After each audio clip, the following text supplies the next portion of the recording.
Well, hello, friends. Mark Holmes here at Home Depot. I'm not making an endorsement for Home Depot. I actually returned some doors that were actually warped. And I'm walking through, and this gentleman looks at me and is like, Mark Holmes. I'm like, okay, family member, friend, whatever. And you are? Mike Simpson. Mike Simpson. He's like, Simpson. Yeah, he said, what are you doing here?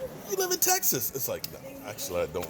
I know people think that you can't be a Cowboy fan unless you're from Texas, but I'm not. So, how long have you been a Cowboy fan? I've been a Cowboy fan ever since the 70s, and I'll tell you what, I got a picture, he's dead now, with Robert Newhouse. Oh my so God, I go back the biggest thighs in the world. So I go back literally all the way to Golden Richards when he dropped that pass. Oh, I remember that one. I tell a lot of people all the time, I know more about the Cowboys than the Redskins know about the Cowboys.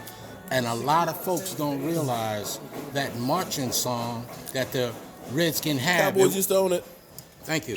And if it wasn't for the Attorney General, Kennedy, Robert F. Kennedy, and when what's the name said about African Americans being let in the league, they would have give up that song. So I go all the way back to the early days of the Cowboys. Right. And the great thing about that is I think we have the best rivalry in the NFL. Oh, I agree too. You know, and see, it's funny because, see, again, the reason why I became a Cowboy fan was because as a little kid, I was born in 65. I'm the same age as Super Bowl, so it's easy for me to remember. I'm a little older than you, born in 55. Well, it's easy to remember how old I am because of the Super Bowl.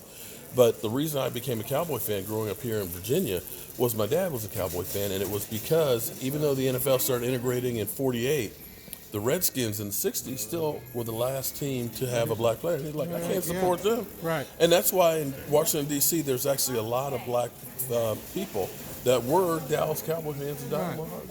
Okay. So did you grow up here? No, I'm from Connecticut. Oh. And the wife from Georgia. Yeah. How the heck? And I lived in Texas. I used to live in El Paso, Oh, so I'm okay. retired military. So I mean, matter of fact, I've got all the I don't have the man cave like you have. I'm still working on it. But I still have a lot of memorabilia. So matter of fact, when I was working for the government, I would call my wife. I said, "What's on NFL Shop?" So when I got the Emmitt Smith, I said, "Order it." So. I mean, but when I saw you, I said, I like this guy. I guess I kept saying, this guy could be my neighbor. I says, he must be very intelligent. Actually, I kind of am. He do all this kind of work and everything. So, you know, I'm following you. I appreciate that, God man. bless you. Mike, we gotta stay in touch. You know, you're like the third person at this Home Depot that's run into me. It's like, I know. Yeah, I said when I was coming in, I said, that guy looked like Mark Holmes, but I said no. And then I said, Joe Boy, I said, wait a minute, that's Mark Holmes. What is he doing up here?